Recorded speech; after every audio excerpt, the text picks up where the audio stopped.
So, welcome back to Everything Marketplaces, where we talk with the founders and leaders from some of today's top marketplaces. So, this is episode 145, which is really great group chat that we just had with Ryan Moser, who's a VP of Revenue Strategy at ThredUp. So, Ryan has some really great marketplace experience being early at ThredUp through their IPO in 2021 to now as the VP of Revenue Strategy, where he oversees matching supply and demand for it as one of the largest resale marketplaces for secondhand clothing. So this is a really great chat with Ryan, where we got to learn more about what led him to first joining ThredUp, did a deep dive into it as a resale marketplace, discussed topics like balancing marketplace supply and demand, pricing, and also had a great group Q&A. So really enjoyed this conversation, and you're going to find it a great watch to the end.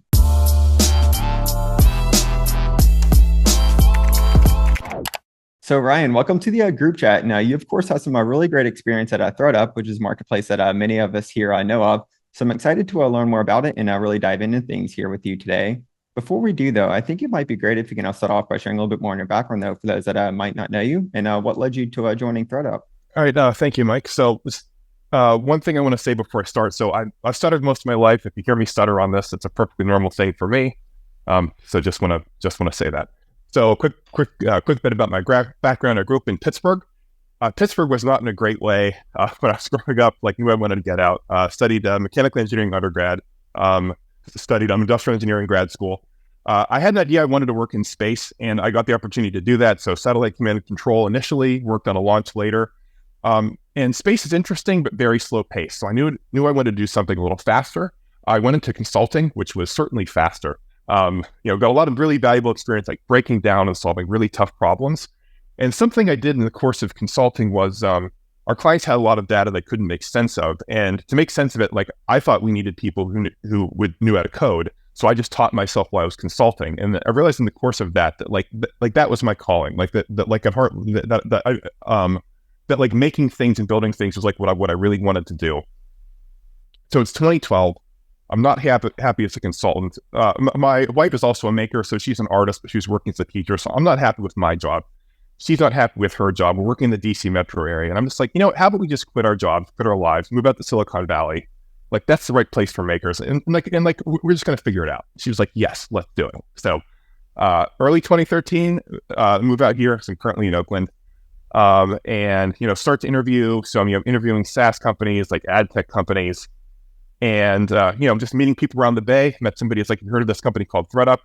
Nobody'd heard of ThredUp at that point. Started interviewing there, saw the warehouse. I was totally hooked. Ended up choosing ThredUp in 2013. I made a bet on them. They made a bet on me, and I'm still there today. It's a really great background, and thanks for sharing with us on that. So most of us, of course, have heard of ThredUp, since it's one of the largest kind of resale marketplaces. But for a little bit of context, can you give us a brief overview of it as a marketplace? ThredUp is a hot managed marketplace, so it's one of the largest resale marketplaces for clothing and clothing. So when I mean like a managed marketplace, it's like ThredUp does all of the work, especially on the supply side. So you think a peer-to-peer marketplace, you're doing all the work, listing your items, pricing them. ThredUp does all that work. So you just put your clothes in a bag. All of our clothes come from people. You're just like a household. You throw your clothes in a bag, send it to us. We do all the work to list the clothing. And then on the buy side, it's sort of like a standard like e-commerce shopping experience. We're trying to make it that way. Obviously, it's a lot more complex than standard e-commerce because there are so many products, so many brands available. That's the basic idea of ThredUp as a marketplace. Yeah, that's a great overview for us. I guess it'd be helpful also too. Could you maybe walk us through, what that actual kind of experience is like on both sides? Maybe starting with the kind of buyer experience on ThredUp. Yeah. So for the buyer experience, it is we want it to be as much. I'd say like lowering friction in shopping is like a key thing we're focused on, because we want to make it as much like a regular e-commerce shopping experience as possible. So I think at our peak, we've had like 5.4 million like unique items listed. So there are some challenges there helping people find brands, like find things that fit. So like a lot of the thinking on the buy side is like, how do we lower friction? Then I could switch over to the sell side. So Mike, something you mentioned earlier is like a big problem in marketplace is like supply. Like, how do you get supply? And like the bottleneck in marketplaces often is supply. And that was the breakthrough there that really got ThredUp's business going, where It was initially a peer-to-peer business actually in the very earliest days. And then when ThredUp developed the clean-out kit and you could just send in your things and there was basically no work on your end, that unlocked massive supply. Like as soon as that went live, bags just started flowing in. It was like, oh, there's something here. Yeah, no, that's really interesting. Yeah, and I'm glad you went ahead and brought that up because I was going to ask about it. So with the with the bags that you kind of send to to people that are looking to sell their items, is it are you getting kind of like one, or are they kind of like just putting in like multiple items in that, and then you're taking it and listing, or could you share a little bit more around that? The amount we're paying basically FedEx for somebody to send in a bag is essentially fixed. We want people to put as much in that bag as possible, like the highest yield possible. And the supply side's actually evolved a lot, since I've joined. It used to be anybody could send anything. And part of what we're doing is obviously want to grow the supplier list, but we also want to cultivate people, like great suppliers who keep coming back to the platform, who just keep coming back over and over and over again. So, creating the right structures around payouts and, to just keep like bringing bringing people a great supply back. No, certainly. And I guess it's worth, asking about, as far as like when it comes to the items, the categories that you offer on ThredUp, right? So would you say that, you're kind of like more of a horizontal marketplace as far as like when it comes to the categories of items, or? That's actually a great thing to discuss. So one of the things that makes ThredUp so unique, and it actually permeates, it's every part of the way our business model works, is if you look at most of the resale companies, like Poshmark and RealReal and things like that, like they're much higher end. There aren't a whole lot of resale shops where you can go in and buy like an Old Navy t-shirt. So yeah, it's like, I think we advertise we have 35,000 brands. We've seen over 40,000, which is a ton, right? So it's sort of, so part of the value prop on the supplier side and the buyer side is that, we will take things that no other reseller will take. And on the buy side, you can buy things that you can't find in, whether it's from the lowest end to the very high end, you can find, I don't want to say anything, but most things. Yeah. You mentioned as far as like being managed and kind of, taking the work out of it, for as far as like on both sides, or doing a lot of the work. I guess it's like, with that kind of like lower price point, it makes it, easier and kind of more compelling for people to do so. And also too, I was doing some, research prior to the group chat, and I also noticed, as far as the, founder sharing about the initial kind of strategy, and I guess, somewhat of a pivot into kind of retail as a service. So, working with brands. So could you maybe share a little bit, more around that, and, kind of like what point of the business that was at as well? The growth of RAAS is really the last few years, and I wouldn't really call that, I personally wouldn't call it a pivot. The way I think about it is like, it's something that fits in with the core fits in really well with the core strategy. So if you're a brand, like if you look at resale you look at secondhand as secondhand in clothing, it's growing much faster than any other category of clothing, like in apparel. So there are a lot of retailers who want to get in the game somehow, but it turns out that doing secondhand at scale is really hard, as a number of companies or retailers who try to go it alone have learned. So it's something where, I think a meaningful part of the value prop is like, if you want to open your own resale shop, it isn't just that we have the skills to do it. We also have the product. 40% of the items we're listed are the top 100 brands are 40% of 40% of what we have listed. And then there's this sort of like long tail. So if you're one of those big brands, we already have a lot of your inventory in stock. So if you want to start up a shop, it can be very fast. And then as far as too, I guess it's worth mentioning that, as well, that, the kind of like logistics layer of your business and, the distribution centers. So could you maybe, share a little bit more of that and kind of like what goes on behind the scenes? Yeah. That's a lot of the magic of ThredUp's business. Just how to do those things at scale. And like, that's what got me into the business in the first place. So we had a single DC here in the East Bay. We currently have 4 of them. Let me think, Phoenix, Dallas, Atlanta, and Mechanicsburg, PA. So in those DCs, we're taking photographs at massive scale. We've got one of the largest garment on hanger storage setups in the entire world. So imagine like imagine the size of a soccer field, 3 stories tall, all garments.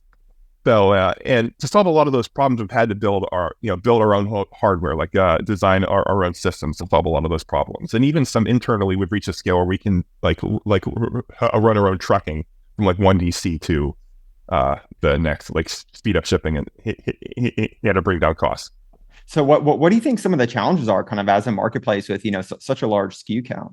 Whether it's how we think about it internally or how we present it to the world externally, it's like, how do you make sense of the world? Because like nobody can take a list of 5 million unique SKUs or 100 million, we've processed over 170 million unique SKUs at this point. Like nobody can make sense of that. So a lot of what I do and think about is like, how do you make sense of the world?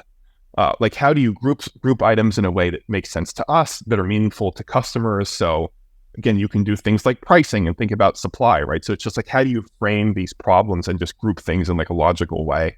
A lot of that comes from, so like having that many SKUs drives those sorts of problems. And we've also had to build a lot of our own systems just due to those problems. Like, if you go to like Oracle or some vendor of like ERP and you say, okay, we've got 100 million SKUs. So like, what are you talking about? Like they have no idea what you're even talking about. And like the sort of like commercial systems, just like off the shelf systems to do that, do not exist, period. So you have no choice but to build.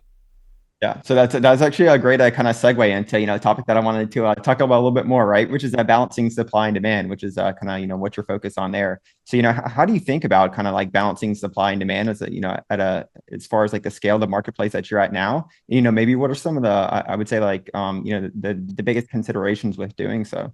Any marketplace business, or at least our marketplace business, it isn't like a regular retail business where you can specify the exact supply you want. So it's a really incredibly difficult problem to like optimize the supply coming in, the price, and how you're promoting things going out of the door. And that even reaches into the ops side of the business, because we currently don't list everything that we get. Like some items we can't turn a profit on what we list. So it's like, what is the least data you need to filter on good items coming in? Like what is the best way to cultivate suppliers coming in?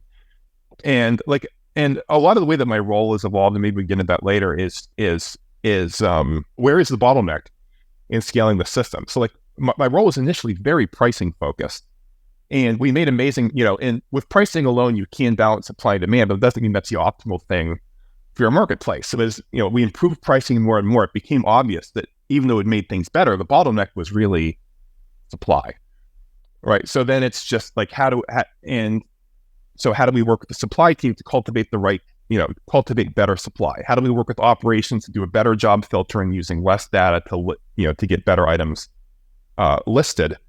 And so that has been a lot of the work. And then a lot of that work is choosing, any pricing system. Like you've got to figure out like a North Star metrics. Like you're trying to optimize for something. And the thing that we do here is like we call it like the Hager score, but you could essentially think of space as being for rent in our DCs. And we're just constantly thinking of like, what is the mix of things, pricing policies to basically raise the level of rent we're charging clothing for sitting in the DCs, right? And like, there are a lot of ways you can think about it, right? And it's like, you can have an expensive item that turns slowly or cheap things that turn really fast, but you're trying to hold everything to the same standard. And that's really interesting to learn more about. Yeah, and I know this is somewhat of like such a big topic, right? And it's like so nuanced. So yeah, we could go on for hours just like really kind of digging into it. But I guess it is worth mentioning as well, right? That it does kind of like when we think about pricing, and kind of building supply, it also starts with like the incentives that you can also provide to supply, right? To like kind of build the supply. So, are there specific kind of strategies that you use there as well? So, if you kind of say, hey, we know that like some, a specific piece of clothing is, super high demand, we don't have that much in a category, that then you use to, try to kind of get more supply there, or? Yeah, so there are a number of ways that you can incentivize people. One is just through, how much we allow people to send in, right? You can incentivize people to send in more kits, or you can hold back and have them send fewer kits. Obviously, we'd love to have people send in as many kits as they'd like, but you can't always do that. Part of it is like a payout schedule. So as items get more expensive, the payout rate goes up, and that's just due to how like how our marketplace fits in with broader marketplaces, right? There's a lot more competition for like luxe goods. There isn't a whole lot of competition for cheaper goods. So when you think about trying to like incentivize behavior, that's also a big part of it. Yeah, you mentioned as far as grouping, right, or kind of batching, and that could be a whole other kind of topic, as well. Yeah, and the batching is a lot about how you think about like which suppliers are great, like which suppliers are the ones we're going to cultivate more of them and keep them in the marketplace. Like how do you understand, like how do you measure the performance of their bags, essentially, and then understand which items they are sending in, so you can try to recruit more of those people, more of that stuff. Yeah, no, that's really interesting. So, I mean, what kind of like metrics do you look at? Is it like a sell-through rate as far as like the items that they send in to kind of, that are sold, or? Yeah, so there are a lot of things. It's like what percent of their bag do we accept? Like the bag yield has a huge effect on how well that bag's going to perform. The rate at which things sell through is a big one, and then the price at which they sell through, right? So obviously, if you have if you have a high bag yield and high dollar things selling fast, that's amazing. If you're only taking a few items out of the bag and they're cheap and not selling well, that's not super great. So those are sort of like metrics that we think about from supply. Yeah. If we kind of like move over to pricing as far as like on a marketplace level, right? And so you have all these SKUs, and you think about like your kind of like how you offer the pricing on the marketplace. What are some kind of considerations when it comes to that? Well, it goes back to the grouping, and because of our scale, and I suspect this is common to a lot of marketplaces, you're constantly fighting this battle of you want to group items in a way that's meaningful to the customer, because if you price things, pricing is going to make sense in groupings of inventory that are meaningful to the customer. And the more narrow the groupings, the more they will be meaningful to somebody shopping, but the harder it is for us to make sense of what we are doing. So there's this constant tension of you want smaller groups because you can be more targeted in your pricing policies, but you want large enough groups that you can actually make sense of the data, right? It's a lot easier for people to reason about 20 groups than like 50 or 100 or 2,000, right? As it goes up, it's just harder and harder to reason. So that's like a lot of the tension. A lot of the tension there. And then beyond that, a lot of the thinking is like, what is the right listing price? How fast do you discount the prices and why? Do you always discount? Is it ever okay to mark up as items are coming into season? So it's getting smarter and smarter and smarter there about being like trying to be really targeted about the price for each item, which is obviously really challenging when you're doing it at scale. Yeah, definitely. It's worth noting the sense of scale that you're at. So as well, since we have a lot of kind of like, earlier stage founders in the community, I thought it might be good to, kind of take a step back, and aside from like thinking about, marketplace kind of pricing and, balancing supply and demand at ThredUp, maybe what are some of the kind of like considerations that you could share, with founders at their earlier stages here in the community, as far as like how they think about, once they have kind of like initial supply and demand on board, how they can think about, what are some maybe like metrics that they can use to think about, how they can balance it. I mean, a lot of what we use is like a flow ratio. So like, what is the ratio of ins to outs in a given cluster? That's actually been a really big thing for us. And then beyond that, it's obviously like the way you craft the clusters is really important, right? So if you've crafted a narrow enough cluster, you can see ins and outs aren't balanced. And like things like turns and like the average age in a cluster, like those sorts of metrics can tell you like a lot about like its inventory getting older, getting younger.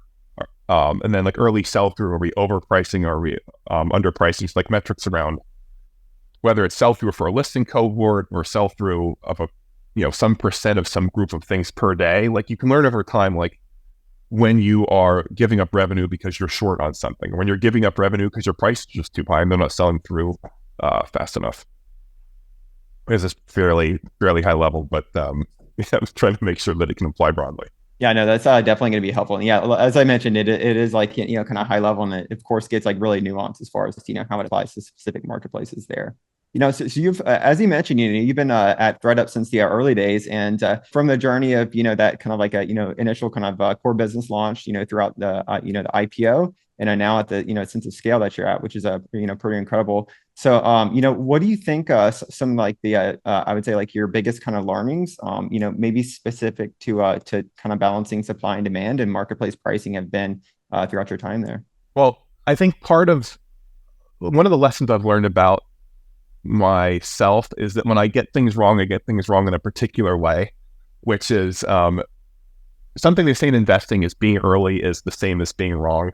And that tends to be the way that I've been wrong here. So like they're literally ideas I had 9 years ago that are just coming to the fore or like implementing them now because the technology wasn't there, because the skill wasn't there, because we didn't have the infrastructure to do them. So, like the way that not just how pricing has evolved, but the entire like the entire way that ops has evolved over time is that scale gives you different bottlenecks, but it also unlocks new things you can do. Like we never could have done like AI-based pricing in the early days because we had no data, we had no infrastructure.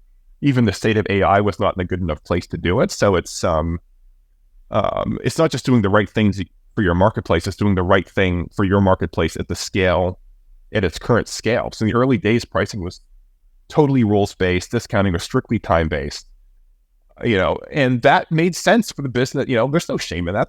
That made total sense given the state of the business at that time. And just when you hit scale, you can just do more and better things, and you've got bigger and bigger problems to solve.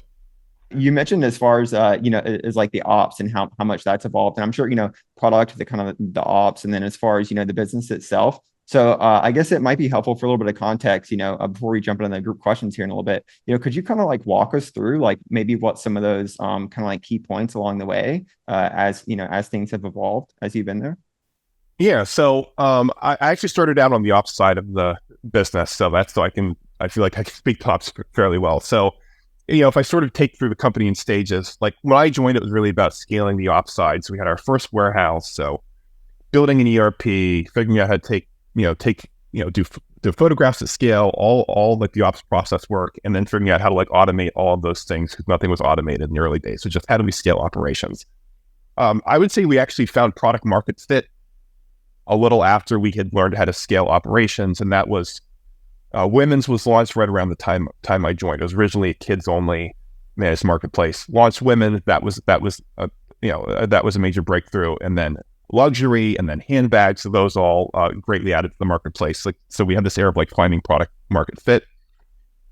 Then after that, I would say like the economic engine to power the business had not been fully fleshed out. So then we spent a few years doing that.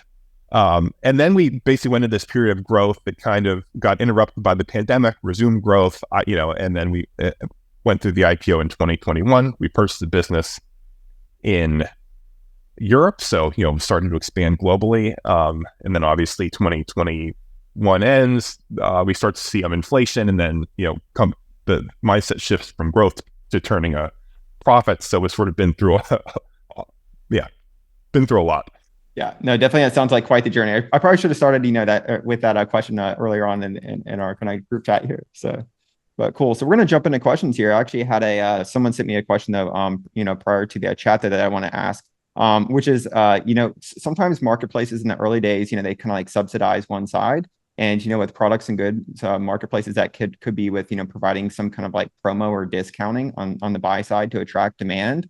So how do you kind of like think about that, and what are some tips that you might have for early stage marketplace founders? Yeah, so ThredUp is a consignment marketplace today. We actually paid out upfront in the early days of the marketplace, and I think that was critical. I suspect that was critical. I can't prove it, but I suspect that was critical to getting it started.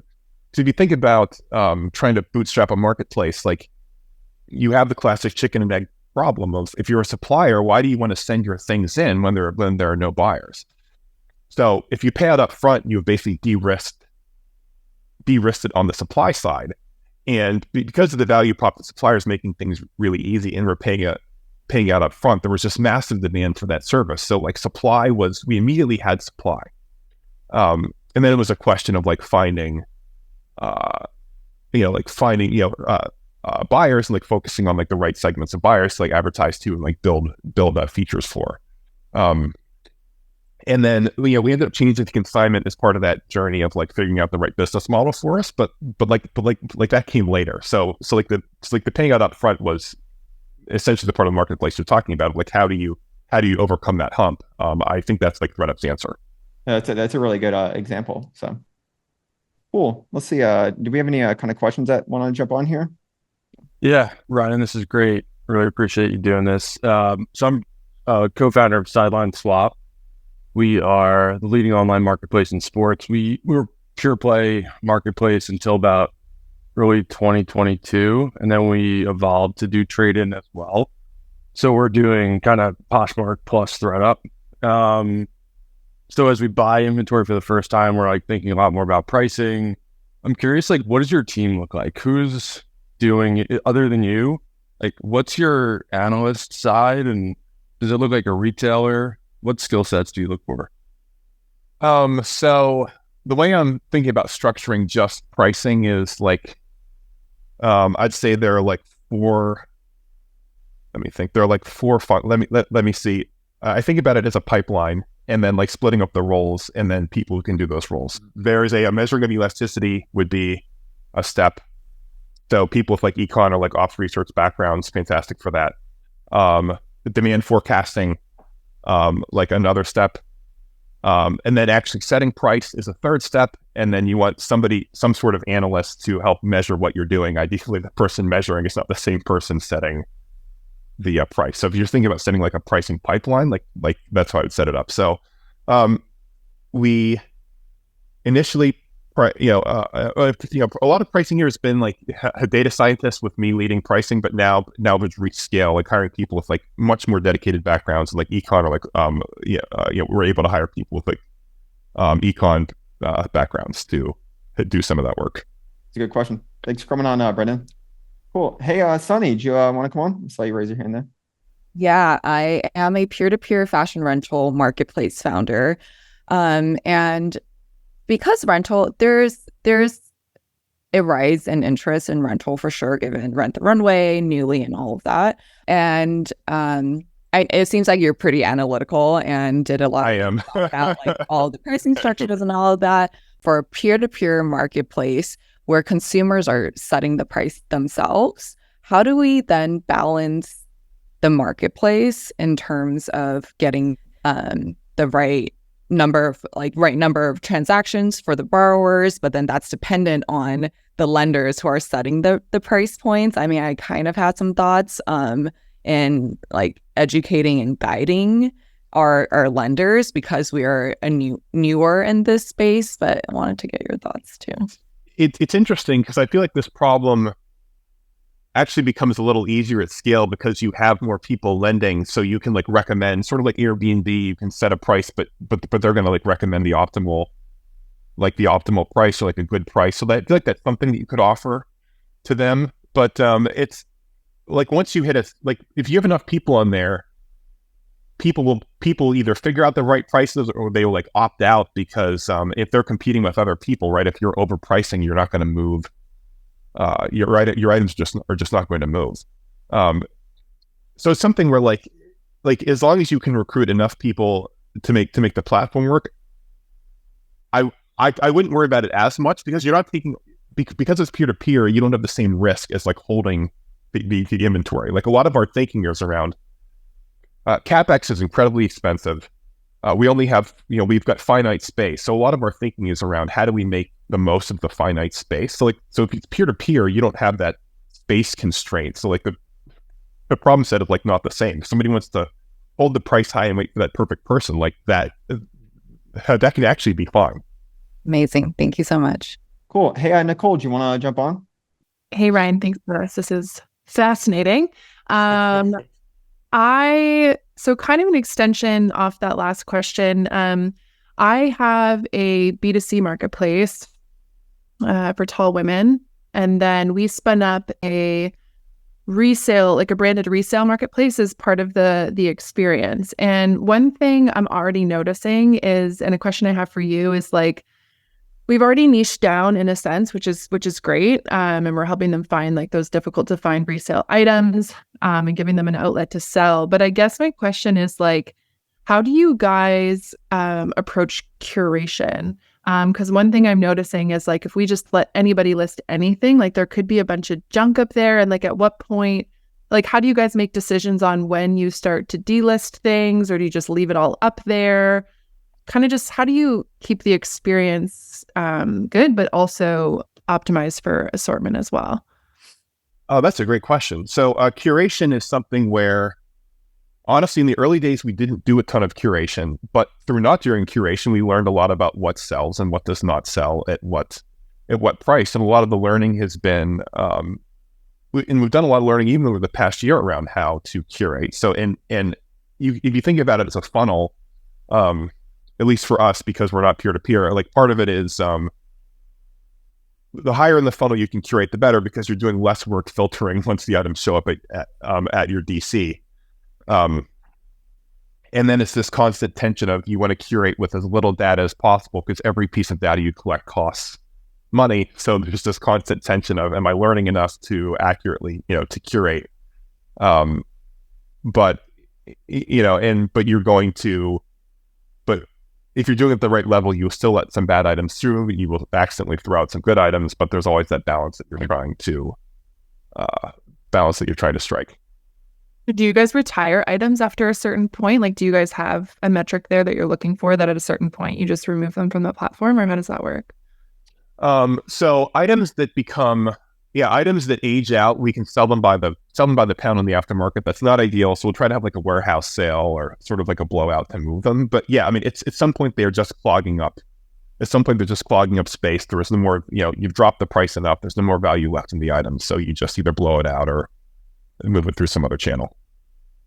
But I wouldn't call those, like, I also wouldn't say, to thinking back to your early question, like, I wouldn't think of those doing too much harm to the site experience, or really any, because if you're making the experience personalized to that shopper, which is something we do a lot more now, where like ranking is specific to you and your taste, those items won't even show up for you. So having a long tail of items that move slowly actually isn't necessarily like a bad thing.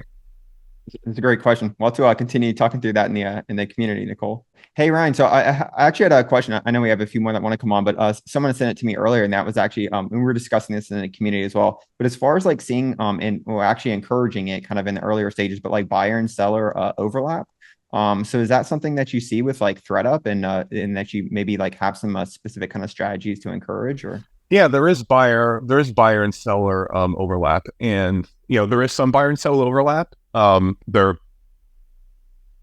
are a lot of people who only supply, a lot of people who only buy. I mean, we've definitely thought about things like, do you boost payouts for people who don't cash out, who keep their credits inside of the platform, right? Because and it's also behavior that we want to encourage as a platform, where you think about clothing as not something you buy and dispose of, but something that hopefully you're buying higher quality goods, you get some use out of them. After you've enjoyed them a few times, you can put them back in the platform. So it just changes the entire mentality around buying clothing. If you see that clothing is still having value after you've worn it a few times. cool. Let's see. Hey, Charlie, do you want to come on? I know you had your hand raised there for a little bit. Thanks, Ryan. You talked about recurring suppliers, which is not something I give a whole lot of thought to in some of these marketplaces. So do you mind telling us, like, what percentage of your volume or products comes from people who are just continuously, reoccurring providers? And then what do you do, if anything, unique for them? Like, do you have anything that makes them feel special above and beyond just a casual user? I mean, we can't offer the experience is not that different. Like we can't offer, like we have fees that we can waive and things like that we can do. But I wouldn't say that we do things that are that different. I mean, I think one of the key learnings for us is that we can't be all things to all people. That the suppliers who come back to us do it because our service is extremely convenient, right? Like they're not trying to maximize their payout. Now, I think we try to be very fair about payout, so they are getting a good payout. Their items are selling through, they're getting paid out, but they're not going for the absolute maximum payout. Like that's a different platform. It's like a lot of good business strategy, or just growing a great business, isn't just what you do, it's what you don't do, and which customers you serve and which customers you don't serve. So I think a lot of our thinking is like, who are the suppliers we want to serve? The suppliers who are optimized around a really convenient experience, they keep coming back because we have nailed that particular thing. Cool. Let's see. Hey, Brendan, do you want to come back on with see, raise your hand, had another question. We'll make this the one last question here. Ryan, I had a question on the upside. So as you guys are building out the warehouses, like, you got to invent a bunch of solutions, or you're doing things, both something someone's never done and at a scale no one's ever seen before. we're, for example, going to have to clean more baseball bats this year than anybody ever has. Like, how do you, That's fantastic. so like, how do you invent those solutions? Like, did you find consultants to build machinery? Did you like do it all yourselves? I've heard a little bit of like consultant versus in-house, and like, where to even find consultants to do things that you've never done before. So just curious, like how you guys solved some of those problems as you went. I mean, a lot of that was like in-house. Right. It's kind of odd to go to a consultant to do something that nobody's ever done before. You might as well do it. You might as well do it yourself. But like in the early days, like in our first DC, when we were figuring out how to build photo studios, the prototyping was literally hammering together 2x4s because that's faster to prototype and tear them apart and put them back together than metal. Like it was literally at that level of like what is the like physical layout of these stations. So like we had people with strong like our first COO John Voris built out the Netflix network back when it was mailing of DVDs. So like that's an incredible, like he's got to be one of the most critical hires in the history of the company. So having that like wealth of experience was extremely helpful. But beyond that, it was just, I don't know, a lot of people wanted to roll their sleeves up and get their hands dirty and just try to think about things critically and like try things. Do you guys still photograph every item? We do. I mean, that's been we've got like petabyte scale photo storage, taking millions of photos a week. So fun fact. So we were using like EOS Rebel cameras in the early days, and like we had like shutter failures around like 270,000 images, and like we didn't know that would happen. And who else didn't know? Canon. They were like, "What the hell are you doing with these cameras?" So that's just outside. That's definitely pretty wild to hear. So. Well, cool. So we're almost out of time here, but yeah, Ryan, thanks for taking the time to join us here today. This is such a fun chat, and I know we got pretty deep into some topics and also kind of bounce around a little bit. So definitely appreciate taking the time to join us here today. I actually had one last question for you myself though before we wrap things up, and that's if you could go to right back before you joined ThredUp, what would you tell yourself about marketplaces specifically?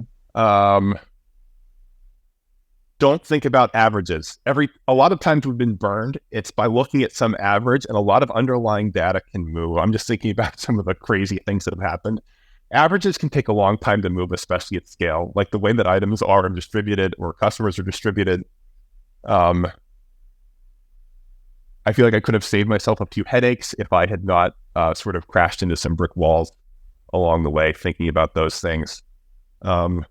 But I wouldn't share too much. I'm not sure I would share too much else, because it's something where like part of the excitement was going, like knowing that you're going into the unknown, knowing you're going to be solving problems that no one else has solved before. And I wouldn't want to share anything too much, because then I wouldn't have given myself the fun of to solve all those problems. Yeah, no, that's great. Yeah, we're definitely solving a lot of problems here when we're building marketplaces. So, well, cool. And then last but not least, time for a quick plug. Where can we keep up with you at or reach out? I am on LinkedIn, so I think you put a link to this on LinkedIn.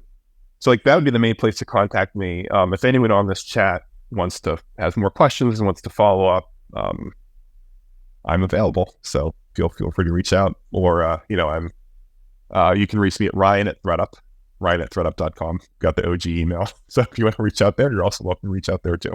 Nice. You might get a lot of emails from founders coming your way.